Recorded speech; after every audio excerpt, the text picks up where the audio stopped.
आज मी तुम्हाला साबुदाणा वडा बनवून दाखवणार आहे।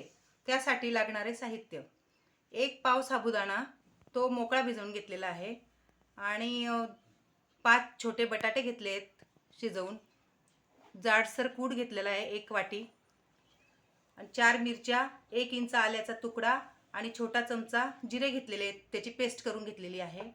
आणि हे जर तिखट नसलं तर मग आपल्याला थोडंसं तिखट चवीनुसार टाकायचं असेल तर आपण टाकू शकतो, तिखट आवडत असेल तर।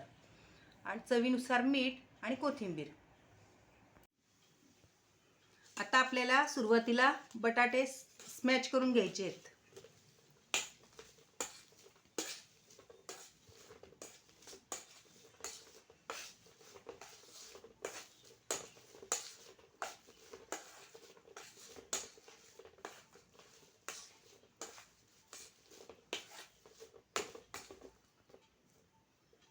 आता त्यात आपण साबुदाणा घालून घेणार आहोत।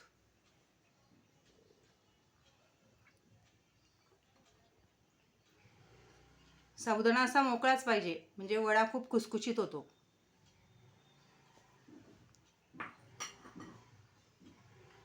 कूट, आलं मिरचीची पेस्ट,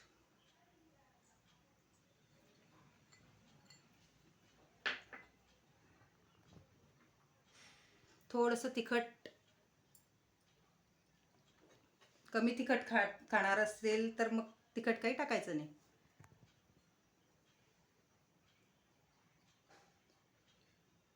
चवीनुसार मीठ,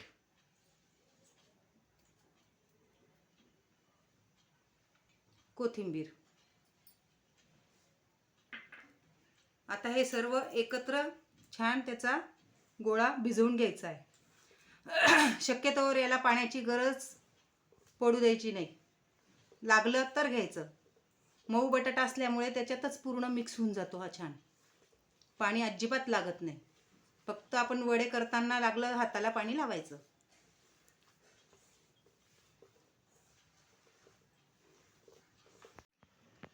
आपण साबुदाणा वड्यासोबत जी चटणी करणार आहोत ना, तिचं साहित्य: 1 वाटी शेंगदाणे भाजून घ्यायचे आहेत चांगले, आणि त्यासाठी 5 मिरच्या, अर्धा इंच आल्याचा तुकडा आणि जिरं यातच घेतलं आहे मी एकत्र, थोडी कोथिंबीर आणि चवीनुसार मीठ। आता आपल्याला पाणी घालून मिक्सरला ही चटणी चांगली वाटून घ्यायची आहे। आता आपला वड्यांचं पीठ भिजवून तयार आहे। हा बघा, असा गोळा झाला तो। आता आपण पाण्याचा हात लावून वडे थापून घ्यायचे, आणि शेंगदाणा तेल घ्यायचं आपण तळायला।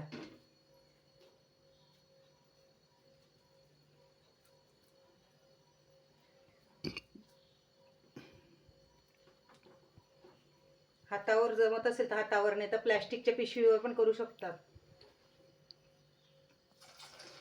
आता आपण सगळे वडे करून घेणार आहोत।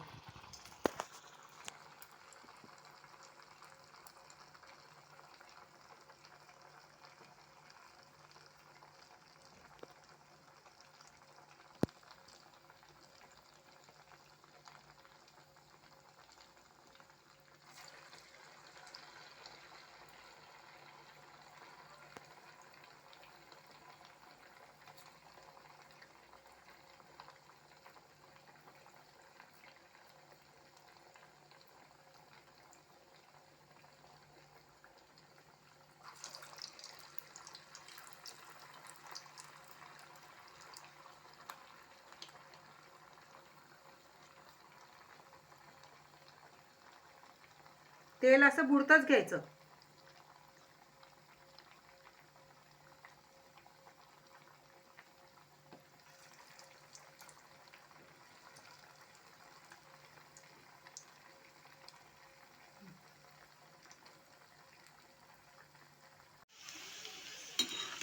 हे बघा, आपले वडे किती छान फुगले आहेत, हे पहा।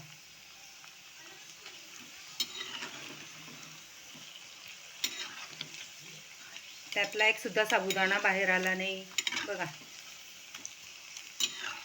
एकदम खुसखुशीत वडे झालेत आपले, छान बघा, मस्त झालेत। आता मी सर्विंग बाउल मध्ये काढून घेणार आहे। हे पहा, आपला साबुदाणा वडा तयार आहे। बघा कसा खुसखुशीत झालेला आहे. हे पहा, आता मी तुम्हाला फोडून दाखवते. बस बघा कसा पोकळ झालेला आहे, छान. हे पहा,